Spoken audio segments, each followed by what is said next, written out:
About 2,500 years ago, under the branches of a silent fig tree, a man sat unmoving, his breath shallow, his body worn down by hunger and sleepless nights. But inside, he was steady. He wasn't just meditating. He wasn't just thinking or reflecting. He was on the edge of something ancient, something enormous, something that had quietly followed every living being through birth, joy, fear, loss, and death. That man was Siddhartha Gautama, and what happened to him under that tree would echo across centuries, not because it turned him into a god, but because it stripped away everything false and left only what was real. It's a story we think we know. A prince gives up his wealth and status, leaves behind the life of comfort, and seeks the truth of human suffering. But what actually happened that night beneath the Bodhi tree? Was it a mystical vision, a flood of past lives?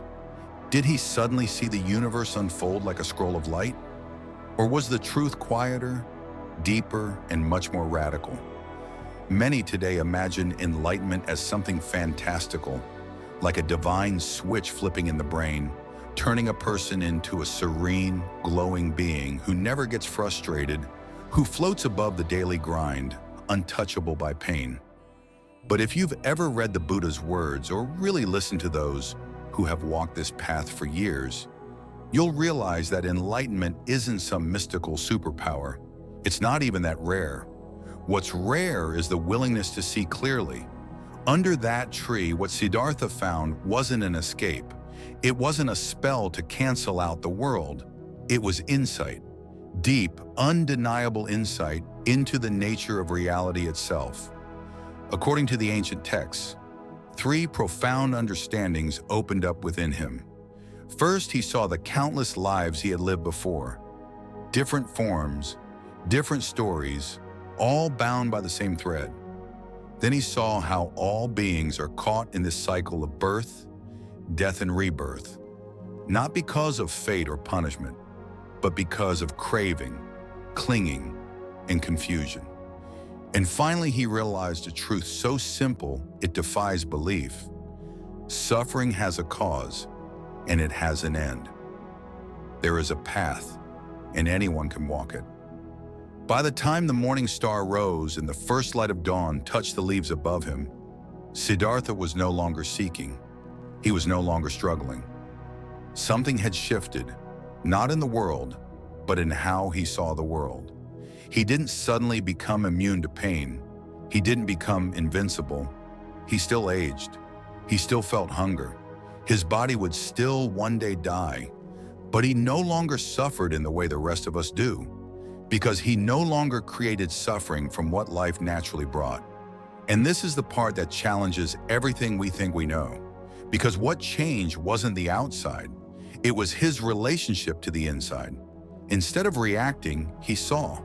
Instead of clinging, he let go. Instead of believing every thought, he witnessed them rise and fall like waves on a vast ocean. The awakening that happened under that tree didn't come from fantasy. It came from attention, from presence, from a mind trained to observe without grasping. As one respected monk once said, the Buddha didn't gain some supernatural view of the universe's timeline. He gained something much more useful, a holographic understanding of experience itself. He saw clearly how suffering forms in the mind and how it can dissolve, not from reading, not from theory, from experience. That experience and the clarity it brought led him to something unexpected. Compassion, not retreat, not isolation, not superiority, but a fierce desire to help others see what he had seen. For the next 45 years, the Buddha wandered, taught, listened, debated, laughed, cried. He didn't climb a mountaintop and hide his insight. He walked from village to village, teaching anyone, rich or poor, outcast or king, how to wake up. And yet, to this day, the image of enlightenment has become distorted. Ask someone what it looks like, and you might hear about glowing robes, a soft voice that never gets angry, someone who always knows the perfect thing to say. But the truth? Real awakening is often disappointing at first, not because it lacks power, but because it lacks drama. One Zen master said it this way: "Before I studied Zen, mountains were mountains and rivers were rivers. When I began my study, mountains were no longer mountains and rivers no longer rivers. But after awakening, mountains are once again mountains and rivers are rivers." It sounds strange, even confusing, until you realize what it means. Enlightenment isn't about escaping the world. It's about returning to it without illusion, seeing clearly, living directly. Many of the greatest Buddhist teachers say that their first moments of awakening felt almost boring, not because they weren't profound, but because they weren't what they expected. There were no trumpets, no visions, just an ordinary moment, seen fully for what it was: a Tuesday morning with nothing added. Another master known for his radical teachings once said, "If you meet the Buddha on the road, kill him." Not because he hated the Buddha, but because he saw how easily we get caught up in the idea of enlightenment, how we turn it into a goal, a prize, an identity. And once we do that, it's no longer freedom, it's just another mask. There's a simple Zen exchange that captures this perfectly. A student asks, "What is enlightenment?" The master replies, "Did you eat your rice?" The student says, "Yes." The master says, "Then wash your bowl." That's it. Not a lecture, not a ritual. Just a reminder, awakening is found not in special moments, but in presence, in simplicity. In this, the Buddha himself warned against blind belief. In one of his most famous teachings, he told his students not to accept something just because tradition says it's true. Not because he said it, not because it's written in a book. He told them to test everything against their own experience. If it leads to clarity, to compassion, to less suffering, then it's worth keeping. If not, let it go. This is why real teachers often appear ordinary.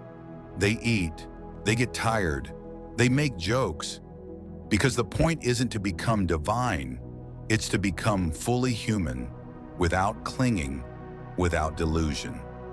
One modern master put it perfectly: if you think you're enlightened, you're not. Because real awakening doesn't make you special. It makes you free. And freedom doesn't always look impressive. Sometimes it looks like someone sitting in silence, noticing their irritation instead of feeding it. Sometimes it's choosing kindness over being right. Sometimes it's feeling grief all the way through without turning it into a story. True awakening isn't something you add to yourself. It's what's left when you stop pretending. One of the most beautiful metaphors for this comes from the Thai forest tradition. A teacher once said, "Looking for peace is like searching for a turtle with a mustache. You won't find it, but when your heart is ready, peace will come looking for you." That's the paradox. You don't chase it. You prepare for it by stopping the chase. But that's not easy. In fact, the very desire for enlightenment can become the biggest obstacle. You start meditating, hoping for peace. Then you start checking, is this it? Am I enlightened now? Was that moment the breakthrough? And suddenly your practice becomes just another ego project, another way to feel special, another identity to cling to. But the whole point of awakening is to let go of identity. This touches the heart of one of Buddhism's most radical ideas, anatta, or not self. The Buddha taught that the self we cling to, the one we defend, improve, decorate, isn't solid. It's a process, a stream of experiences, thoughts, emotions, sensations. When you look closely, you can't find a core that never changes. What you find instead is something open, fluid, alive. And when you see that clearly, something loosens. The need to protect the ego dissolves. The fear of being wrong, of being judged, of being forgotten, it all begins to fade. Not because you've suppressed it, but because you see through it. You see that you were never the mask. You were the awareness behind it. On meditation retreats, this trap shows up constantly. Someone sits perfectly still and thinks they're making progress. Someone else has a vision and thinks they're chosen. And yet, true awakening has nothing to do with how long you sit or how dramatic your experience is. It has everything to do with how honest you are, how willing you are to stop pretending, to stop striving, because the real journey isn't about adding more, it's about letting go. When you look closely at the way people pursue spirituality, especially in the modern world, you begin to see an odd contradiction. We start this journey with the intention to find peace, to quiet the noise inside us, to see clearly. But somewhere along the way, we turn that journey into another competition. We start collecting experiences. We start comparing our practice to others. We create hierarchies. Who's more awakened? Who's more advanced? Who has the deepest insights or the calmest face while meditating? You see it all the time, especially in silent retreats. One person walks around like a floating cloud, calm and unbothered, convinced they've reached a higher state because they haven't spoken in 4 days. Another feels a surge of bliss during a long sit and instantly thinks, "This must be it, I've arrived." And yet another sees visions and decides they've become some kind of chosen vessel for the divine. But all of it, every story, every label, every identity, just becomes another disguise for the same old ego. It's a quiet trap. It doesn't announce itself. It doesn't shout. It whispers very gently, "You're special now." And the moment you believe it, you're caught. Even the pursuit of enlightenment can become a subtle form of ego reinforcement. The very desire to be free from suffering can turn into a clinging, an obsession with getting somewhere else, being someone else, becoming some improved, polished version of who you already are. But the deepest teachings always point in the opposite direction, not toward adding anything, but toward stripping away, dismantling, seeing through the layers until there's nothing left to protect. A Zen master once said, "To study the way is to study the self. To study the self is to forget the self." But how many people are actually trying to forget themselves? Most are doing the opposite, trying to build themselves into something more spiritual, more impressive, more enlightened. It's understandable, it's human, but it's not liberation. And this becomes especially dangerous when spiritual teachers fall into the same trap. History is filled with self-declared enlightened masters who use their so-called awakening to manipulate others. They claimed secret wisdom. They demanded absolute obedience. They convinced people to surrender their boundaries, their money, their trust, all in the name of some higher truth. But even the Buddha himself warned against this. He told his followers over and over again not to accept anything just because a teacher said it, not to follow tradition blindly, not even to believe him without testing his words against their own direct experience. "See for yourself," he said. "Only keep what leads to less suffering." That's the foundation of real practice. Not belief, not ritual, not devotion, but investigation, presence, a willingness to see clearly, even when it's uncomfortable. This is why spiritual bypassing has become such a dangerous phenomenon today. It's the use of spiritual language and ideas to avoid real emotional work. It looks like this: "Everything is just an illusion, so I don't need to deal with my anger." Or, "Everything is perfect as it is, so I don't need to apologize." Or, "We're all just consciousness, so my actions don't really matter." But awakening isn't about escaping life's responsibilities. It's not about floating above right and wrong. True clarity leads to deeper ethics, not looser ones. Real awakening makes you more responsible, more compassionate, more aware of the impact of your actions, not less.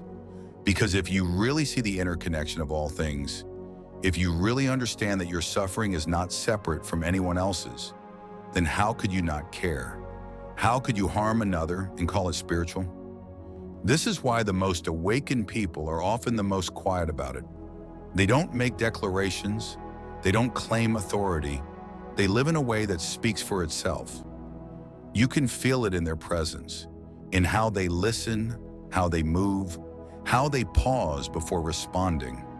It's not about the words they say, it's about the space they hold. The Tao Te Ching says it best: those who know do not speak. Those who speak do not know. And yet in our culture, the loudest voices often get the most attention. We've turned spirituality into a performance, a brand, a market. You see it in retreats that promise enlightenment in a weekend, in apps that claim to deliver ancient wisdom in 5 minutes or less, in influencers who mix pop psychology with fragments of Eastern philosophy and sell it as a path to bliss. But awakening doesn't happen on your schedule. It doesn't follow your calendar, and it definitely doesn't show up because you paid for a front row seat. Real practice is messier than that. It's slower, quieter. It's about sitting with discomfort, not skipping over it. It's about holding space for confusion, for grief, for contradiction. It's about letting go of the idea that there's somewhere else you need to get to. And when you really commit to that, something begins to shift. You start to notice the subtle patterns of your mind, the tiny ways you react, the invisible defenses you've built over time. You catch yourself mid-thought and realize, that's the story again. And instead of believing it, you watch it pass. One teacher once said, enlightenment isn't when you stop getting angry in traffic. It's when you notice yourself getting angry and think, oh, there it is again. You don't pretend the emotion isn't there. You just stop giving it your full allegiance. You witness it like a cloud drifting across the sky. You don't grab it, you don't fight it, you let it pass. And that right there is the core of the practice. Not to eliminate emotion, but to stop being ruled by it. To stop letting every mood, every reaction, every thought define who you are. This is where science has started to catch up with what meditators have known for centuries. Neuroscientists have placed experienced practitioners, monks, yogis, long-term meditators into fMRI machines and watched their brains during deep meditation. And the results are striking. They show increased activity in the prefrontal cortex. There's an old verse from the tradition that says it better than any modern slogan could. May I be a bridge for those who must cross the flood, a lamp in the darkness, a raft for those adrift. That's not metaphor. That's how it feels when the walls drop. You don't look around wondering what you can get from others. You wonder how you can serve, not because you should, not because you're trying to be good, because it's natural, because you see yourself in them. And that shift from self to service is not theoretical. It changes everything. The way you speak, the way you move, the way you hold space for pain, even when it's not your own. And maybe most importantly, the way you see your past, your wounds, your mistakes. Because now, instead of resenting your suffering, you see how it softened you, how it taught you compassion, how it made you less judgmental, how it helped you understand the pain of others without needing to fix it. That's the strange grace of suffering. When you stop running from it, it becomes your teacher, your gateway, your deepest ally in the journey of awakening. And the Bodhisattva knows this. That's why they don't try to skip over the hard parts. They walk straight into them, knowing that every heartbreak is an opportunity to open more. There's a passage in the Heart Sutra that people often quote without really feeling its full weight. Form is emptiness. Emptiness is form. It sounds abstract, philosophical, but it's not. It means that the world you experience, the people, the emotions, the thoughts, are not fixed, not separate, not permanent. Everything is arising and falling in this vast interconnected field of being. Nothing stands alone. Nothing exists apart. And because of that, everything matters. You start to see this in the most ordinary moments. A stranger holds the door for you, and you feel a warmth that stays with you all day. A child laughs and something in you softens. A friend breaks down in tears, and you don't try to cheer them up. You just sit beside them, quietly. That's not detachment. That's love without conditions. It's the kind of presence that doesn't need to perform, that doesn't ask for praise, that doesn't need to be seen. It's not interested in looking spiritual. It just is. It shows up in the way you cook dinner, in the way you close a door gently, in the way you say, "I'm sorry," without defending yourself. These moments don't make headlines. They don't build a brand, but they're the very heart of awakening. And in a world obsessed with noise, flash, and spectacle, that kind of quiet presence is radical. You start to realize that enlightenment isn't rare. What's rare is the willingness to stop pretending, to let go of the chase, to sit with what is and not what you wish would be, to meet each moment without needing it to become anything else. One man I met during a retreat said it best. He had come searching for a breakthrough, a shift, some kind of confirmation, but what he got was something else entirely. "All I've really learned," he said, "is how often I try to escape myself. But now, for the first time, I don't need to run. I can just sit with whatever's here. That's it. That's the path. And it's not locked in a monastery. It's not hidden in a cave. It's in the way you speak to your parents, the way you greet your neighbor, the way you respond to someone who disagrees with you." Enlightenment isn't something that happens after life. It happens within life. And here's the beautiful twist. It doesn't make life easier. It makes it realer. You'll still face loss. You'll still feel sadness. You'll still get caught sometimes. But you'll see it all with different eyes. Eyes that no longer look away. Eyes that don't flinch. Eyes that meet the world with honesty, even when it hurts. You stop needing every moment to be meaningful. You stop needing every step to feel sacred. Because even when it's boring, even when it's hard, even when it's messy, it's enough. You're not waiting anymore. You're not chasing. You're just here. And maybe finally, that's what freedom really looks like. There's a quiet moment that often comes after someone begins to see through the illusion they've been living in. Not a moment of triumph, but of stillness. It's not the burst of enlightenment that movies or novels make it out to be. It's more like the silence after a storm, when the wind dies down and the dust begins to settle, and you realize the house you thought you were building wasn't real. That all the rooms were made of stories, and the walls were just beliefs held together by hope and fear. This stillness isn't empty. It's not numb. It's spacious.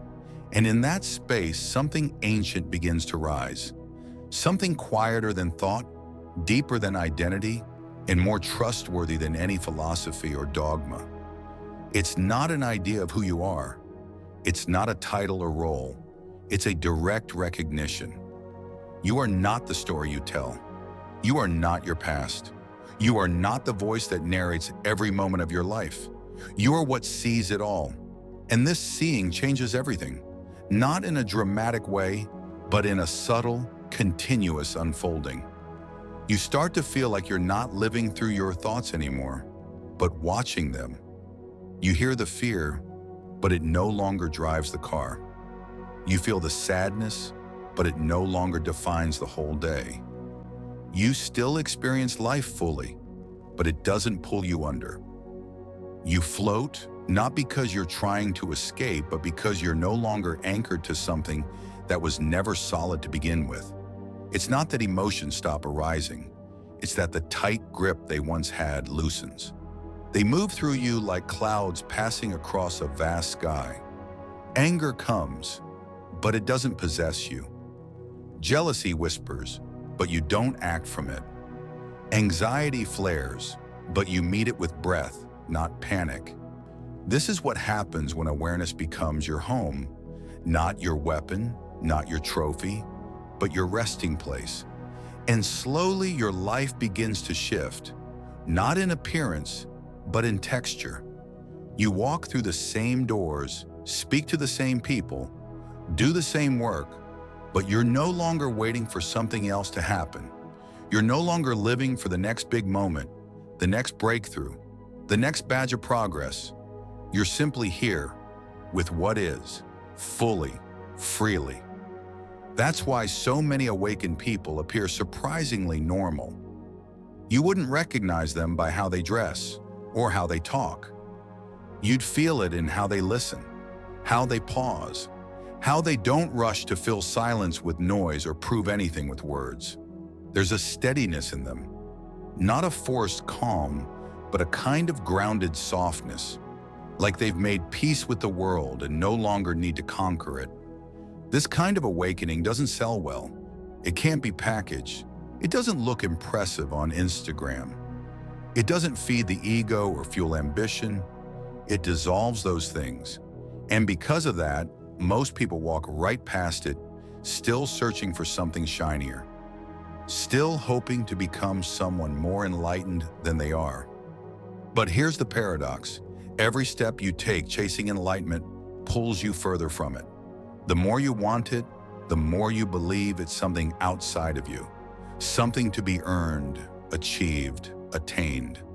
And the moment you stop and breathe and just be, it reveals itself. Not as a goal reached, but as a veil lifted. That's why so many teachers, across traditions, say that the most important thing isn't the technique or the scripture or the amount of hours you sit in silence. It's your sincerity, your willingness to face yourself honestly, your ability to be still and not look away from your pain, your resistance, your fear, your own tired stories. Because in that willingness to stay, something begins to unravel. Not all at once, but thread by thread. And as the layers fall, you find that the peace you were looking for doesn't come from the outside world cooperating. It comes from no longer being at war with it. Peace comes when you stop resisting reality, when you stop demanding that things be different before you can feel okay. That's not passivity, that's clarity. You still act, you still make changes, you still speak your truth and set your boundaries, but you're not doing it from a place of needing to control life. You're doing it from alignment, from a place that sees clearly, acts clearly, and lets go of the outcome. And that changes the way you handle suffering, not just your own, but the suffering of others. You stop seeing it as something broken to be fixed. You stop trying to rescue people from their process. You start trusting the intelligence in their experience, even when it's messy, even when it hurts. You learn how to be with someone in pain without shrinking, without running, without needing to make it about you. That's the Bodhisattva heart, remaining open in a world that has every reason to shut down, offering presence instead of solutions, giving your attention like a gift, not because you're enlightened, but because you see no separation between their pain and your own.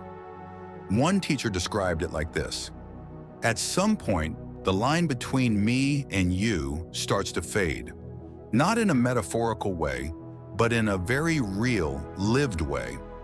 Your suffering feels like my suffering. Your joy becomes mine. So how could I ignore you? How could I turn away? And that's when compassion stops being a practice and starts being your nature. You don't need to remind yourself to care. You just do. You don't need to strategize how to be kind. It flows from the clarity of connection. And sometimes the most compassionate thing you can do is nothing. Just listen. Just hold space. Just sit with someone in the middle of their storm without trying to pull them out. Because presence is often more healing than any advice. But that kind of presence only comes when you've stopped running from your own discomfort. When you've sat with your own chaos and found something steady underneath it. When you've been through your own fire and no longer fear the heat. That's the strength of awakening. It's not fragile. It doesn't need everything to go smoothly. It doesn't fall apart when things get hard. It rests in a truth deeper than pleasure or pain, a stillness that holds all movement, a silence that speaks louder than any teaching. And it's in that stillness that the real transformation begins, not of your personality, but of your perspective. You stop thinking life owes you something. You stop believing that peace lies in the future. You stop chasing and start welcoming. You greet each moment not as an obstacle or an opportunity, but as itself, enough, complete, alive, even when it's uncomfortable, even when it hurts. You begin to trust that life is intelligent, not in a mystical sense, but in the sense that every experience, every emotion, every person has something to show you about yourself. And the more you listen, the more you learn. You don't need to label it. You don't need to explain it. You just need to be with it and let it move through you. And as it does, you become lighter. Not because you've added anything, but because you've stopped caring so much. You've put down the stories, the defenses, the need to be right, the need to be enlightened. You've stopped trying to be anything other than what you already are. And in that moment, something opens. Not out there, in here, a space, a breath, a remembering. You were never lost. You were just looking in the wrong direction. Here comes a point on the path when the seeking simply runs out of fuel. Not because you failed, and not because the answers don't exist, but because you finally realize that what you were looking for was never missing. That moment doesn't arrive with fanfare.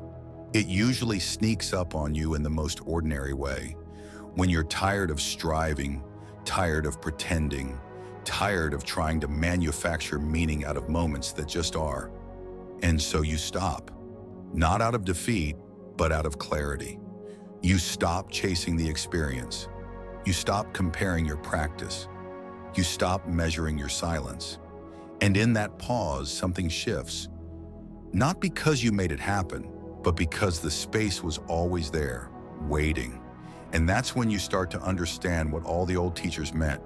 That awakening isn't about having a special experience. It's about being willing to experience everything, fully, honestly, without resistance. You begin to see that the ordinary isn't in the way of enlightenment. It is the path. Folding laundry, feeding the dog, brushing your teeth. These things are not distractions. They're invitations. In that space of complete presence, even the most mundane act becomes sacred, not because it's ritualized, but because it's real, because you're there for it, completely. And that kind of presence, when sustained, does something extraordinary. It rewires your relationship with life. You stop needing everything to have a deeper meaning. You stop dissecting your emotions to figure out what's wrong with you. You stop treating each thought as a crisis. You just live. You feel what you feel. You notice the sensations, the thoughts, the reactions. But you don't cling. You don't identify.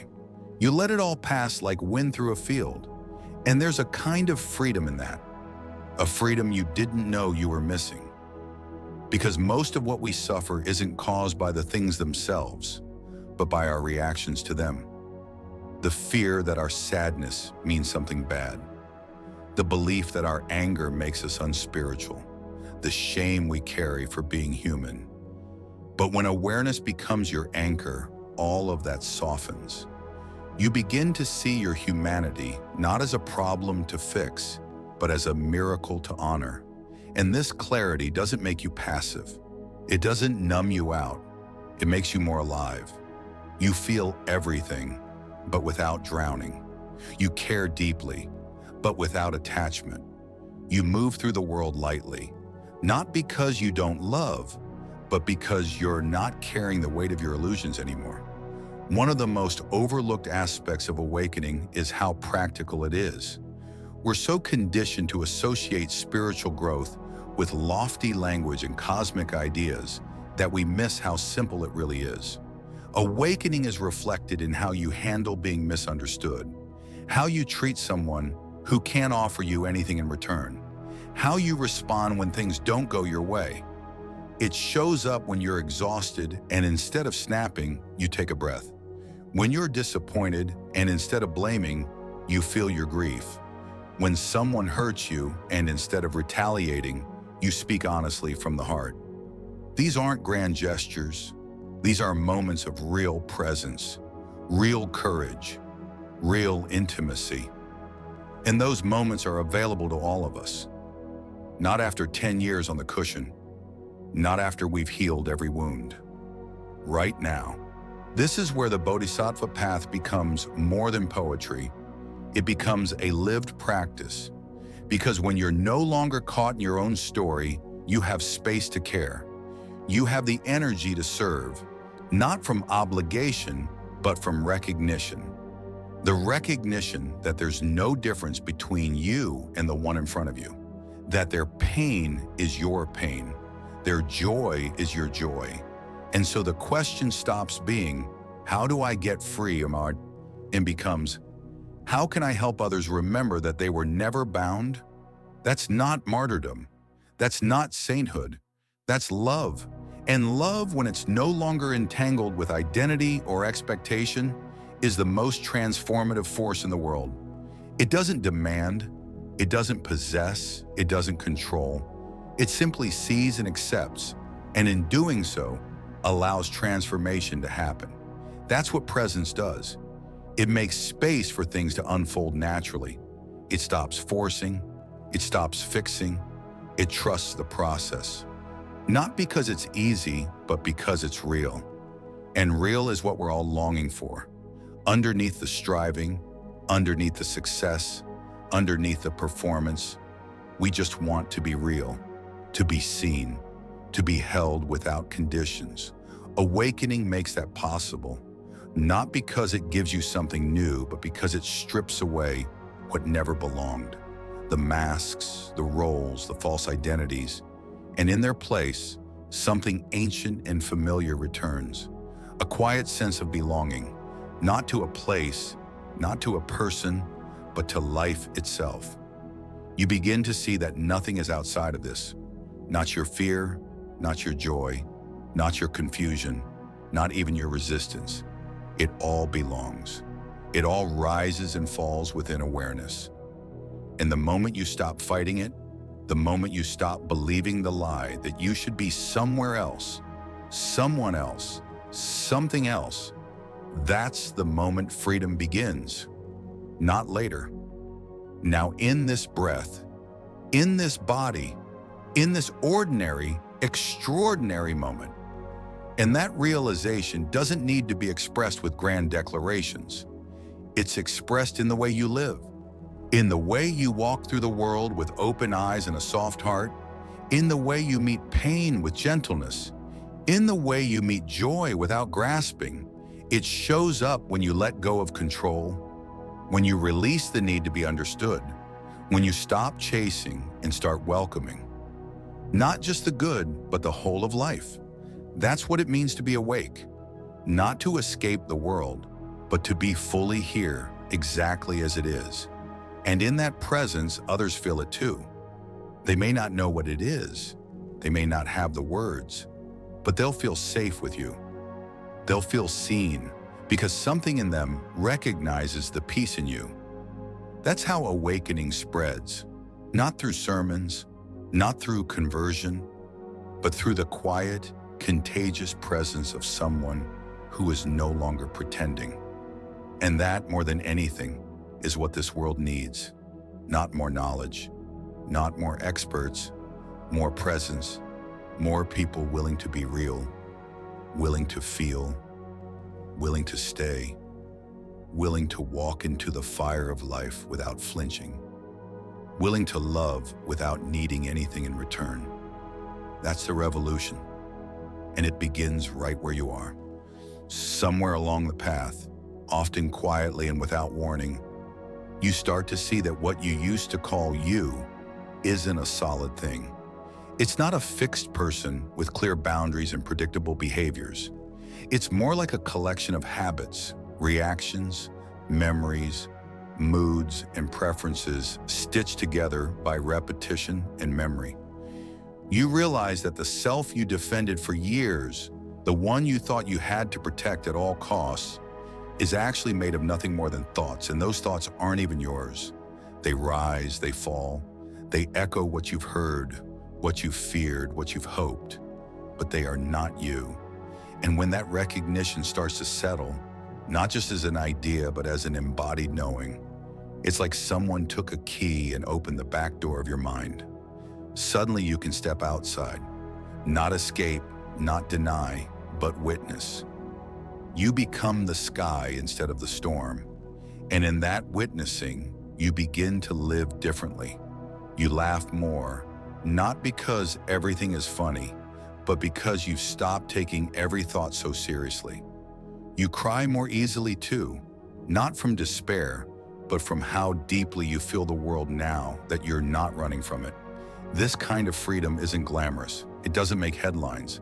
It doesn't sell, because there's nothing to sell. The product is you, without embellishment. You without the filters. You raw and real.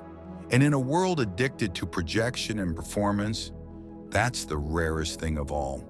People often ask what awakening feels like, but that's the wrong question. It's not something you feel.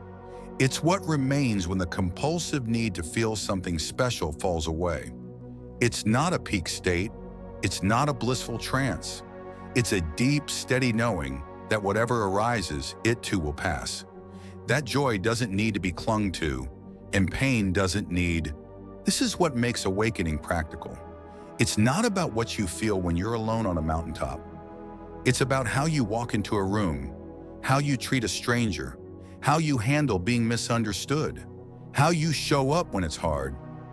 One woman described her shift in understanding like this: I used to think enlightenment meant never being angry, but now I realize it means not believing my anger, not turning it into a story, not letting it drive the car.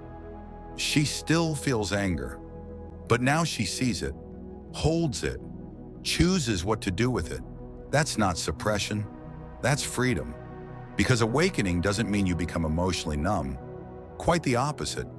It means you feel everything more deeply, but without drowning in it, without needing to make it mean something about you.